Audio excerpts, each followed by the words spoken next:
Alexander Zverev qualifié très facilement pour les demi-finales de Roland-Garros après sa victoire contre un horrible Fokina, la stat incroyable sur Rafael Nadal et ma question, le débat du jour, la next-gen est-elle trop soft? C'est le programme de votre nouveau digest de Roland, installez-vous confortablement, mettez-vous un petit café serré en backup et on attaque tout de suite avec le côté réseau. Et on attaque ce côté réseau avec la question qui tue, Rafael Nadal n'a-t-il jamais été aussi fort sur terre battue? C'est la question qui mérite d'être posée après la lecture de cette statistique postée par Je7 et Math, les 7 remportés consécutivement à Roland-Garros, le recordman du tournoi c'est Björn Borg 41-7, le record personnel de Rafael Nadal 38-7 sur la séquence 2016-2018, et là on a une série en cours 35-7.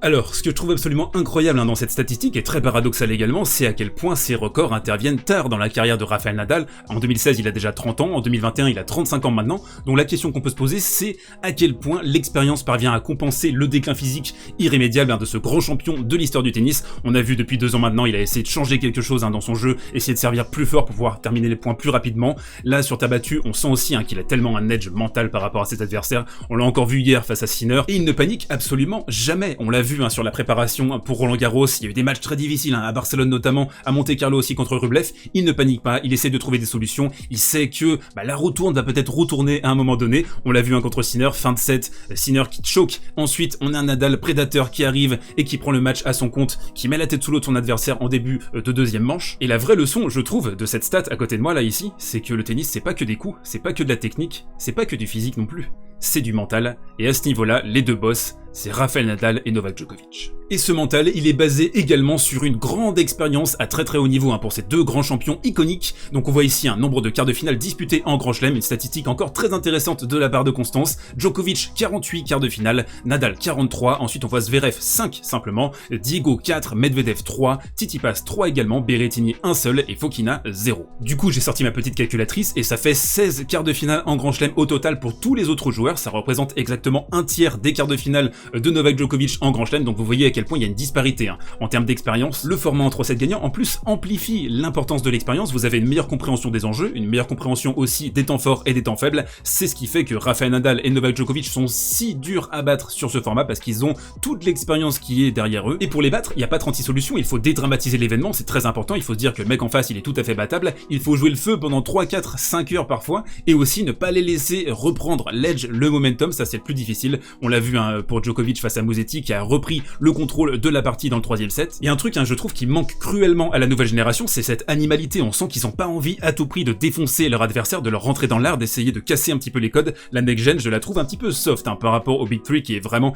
très expérimenté. On le voit par exemple quand c'est Rafael Nadal qui contrôle le rythme entre les points, je suis désolé, il y a un mec comme Kyrgios, il est prêt en 10 secondes à servir, tu sers, c'est pas grave si Rafael Nadal est pas prêt, tu t'embrouilles avec l'arbitre, tu t'embrouilles avec lui, tu t'embrouilles avec tout le stade, je m'en fous, mais il faut essayer de créer quelque chose, il faut essayer de casser l'ordre établi. On sent qu'il y a trop de respect, c'est trop soft, et quand tu perds ton match, tu vas aller taper dans le dos du mec, vas-y bien joué, on se reverra peut-être à la cafétéria après, on se fait un petit café, machin, on discute. Il faut absolument créer un conflit, il faut créer une tension, si ça marche pas, c'est une option. Par exemple, on a vu un Soderling, il y avait vraiment une haine entre Soderling et Nadal, je pense que c'est comme ça qu'il l'a battu, parce qu'il avait pas de respect pour lui, en tout cas sur le court, peut-être qu'à côté, il avait un immense respect pour le champion qui est Rafael Nadal, mais sur le court, il faut impérativement considérer ce mec comme n'importe qui, le premier quidam venu, et vouloir à tout prix le battre. Donc encore une fois, on va souhaiter beaucoup de courage à nos jeunes sur ce Roland-Garros 2021, est-ce qu'ils vont réussir à battre la vieille garde? Rien n'est moins sûr, on verra ça d'ici dimanche. La dernière info, c'est le match entre Zidanšek et Badoza qui s'est terminé à 8-6 dans le 3e set, c'est José Morgado qui nous poste 6 jeux partout, 7 finales, pas de tie-break, c'est le seul grand chelem qu'il reste où nous avons encore cela. Du coup, je vous pose la question dans les commentaires, est-ce que vous êtes pour ou est-ce que vous êtes contre un tie-break pour terminer les matchs en grand chelem, que ce soit chez les filles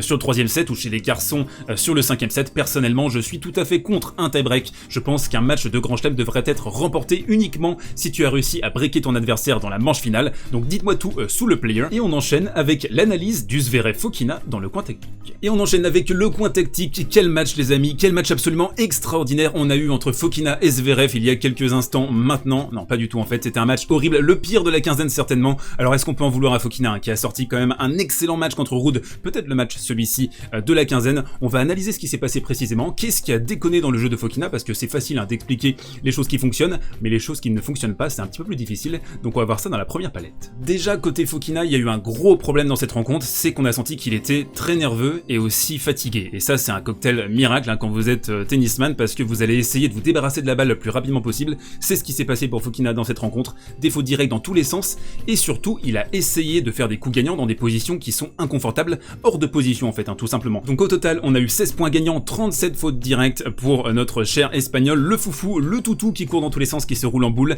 Là aujourd'hui ça a clairement manqué d'énergie et d'enthousiasme. Alors après on peut comprendre un premier quart de finale en grand chelem pour l'espagnol, 22 ans, peut-être que c'était un petit peu trop pour lui hein, tout d'un coup d'arriver à ce stade de la compétition. Alors il a complètement choqué hein, cette rencontre, déjà dans le premier set c'était catastrophique, ça fait 6-4 parce que Zverev lui aussi de son côté est absolument abyssal. On a eu 7 breaks au total hein, sur le premier set pour 10 jeux de service, c'était un match absolument épique mais dans le mauvais sens. Le pire en plus pour Fokina, c'est que quand il a essayé de temporiser un petit peu, de calmer ses ardeurs offensives, parce que c'est un joueur un peu foufou hein, qui tire dans tous les sens, quand il a essayé de tempo, il a fait des milieux du filet, il a fait des bas du filet, il a très vite cédé à l'échange et il a fait un match absolument dramatique, quasiment de A à Z. C'était un non-match, il s'est rien passé en fait sur cette rencontre. Donc en fait quelque part hein, sur ce match, la meilleure palette c'est celle qui est à côté de moi, hein. C'est Fokina la tête dans sa serviette qui se demande hein, ce qu'il fout là, quel est ce match qu'il est en train de sortir. Voilà, on le voit hein, complètement dépité, il s'est un petit peu énervé, il a regardé son clan, il a essayé de se remotiver, il a essayé de trouver des solutions, il a essayé vraiment de pousser ses limites, hein, de sortir de son état de stase un petit peu, de fatigue. Mais ça c'est difficile hein, sur le tennis de très très haut niveau, quand vous n'êtes pas émotionnellement présent, quand vous êtes fatigué aussi, quand nerveusement il y a tout qui tombe, c'est extrêmement difficile de pratiquer un tennis de haut niveau. C'est aussi en creux, hein, c'est une grande qualité hein, qu'ont les meilleurs joueurs de la planète, c'est de réussir à rester focus hein, sur le tennis, de ne pas épuiser leur énergie dans des trucs alternatifs, aller en boîte, sortir, etc. Les choses du quotidien, ils arrivent à rester focus précisément sur le tennis. Ça fait partie de l'apprentissage hein, d'un jeune joueur, de passer par des moments comme ça. Des non-matchs en quart de finale de Grand Chelem, en tout cas Fokina, grand tournoi, il a régalé le public parisien, en tout cas le public hein, des cours annexes, pas forcément celui du Châtrier qui ne pipe mot. Donc ça a été une belle quinzaine pour Fokina, et puis on espère le revoir très vite. Le pauvre, regardez-le, il pleure. Du côté de Zverev, ça a été une qualification pour les demi-finales relativement facile, il s'est fait une frayeur hein, au premier tour en étant mené 2-7-0 face à Hauteux. Dans ce match, on a vu un Zverev caricatural au service notamment, donc 43% de première balle dans le premier set. Ensuite, il a réussi à retrouver son service comme ça dans la troisième manche et il a réussi à rouler sur Fokina. Un Zverev encore une fois en mode Jekyll and Mr Hyde, capable de sortir des doubles fautes absolument démoniaques et des premières balles à 220 km/h. Ça c'est Zverev, il faudra s'y faire, c'est le Z, ce n'est pas du tennis, c'est une expérience. Bon, on rigole, mais soyons un petit peu sérieux quelques instants quand même pour Sacha Zverev. On l'a vu monter au filet, ça c'est une évolution que j'aime particulièrement. Alors il a fait un petit peu moins de 20 montées hein, sur ce match. Ici on le voit claquer une petite volée de revers hors de portée de Davidovich Fokina. C'est un axe de progression qui est très intéressant pour lui. Je pense que ça va vraiment devenir un top player quand il sera capable d'avoir une densité au filet, de réussir à profiter de son envergure tout simplement pour remporter des points au filet. Ça lui sera très utile contre Tsitsipas ou Medvedev si le match se dispute dans des conditions ensoleillées l'après-midi. Attention hein, parce qu'il y a vraiment deux tournois en un cette année.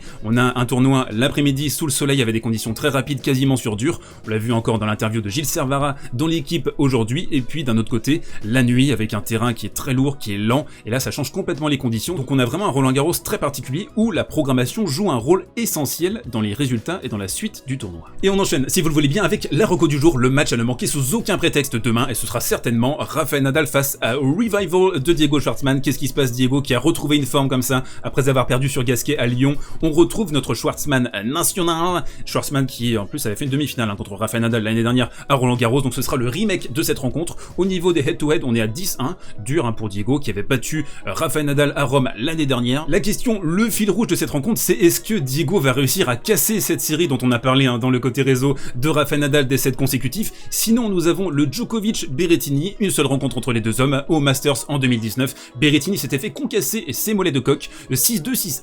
La question, je suis sûr que vous vous posez tous, c'est est-ce que Matteo Berrettini peut battre Novak Djokovic demain? Oui, il peut le battre certainement, mais est-ce qu'il va le faire? J'en suis moins sûr, dans des conditions assez ralenties hein, le soir sur le Châtrier, donc ça risque d'être difficile. Sinon ce soir, énorme ambiance, ça va être monumental. Le Tsitsipas Medvedev à 21h sur Twitch, n'hésitez pas à passer, on va être encore une centaine hein, j'imagine à suivre ce match tous ensemble. Pour les autres, n'hésitez pas à me donner vos pronostics pour le Nadal Schwartzmann et le Djokovic Berrettini. Je vois une victoire de Nadal en 3-7, une victoire de Djokovic en 3-7 également. Nous on se retrouve demain pour un nouveau digest. D'ici là, portez-vous bien et prenez soin de vous.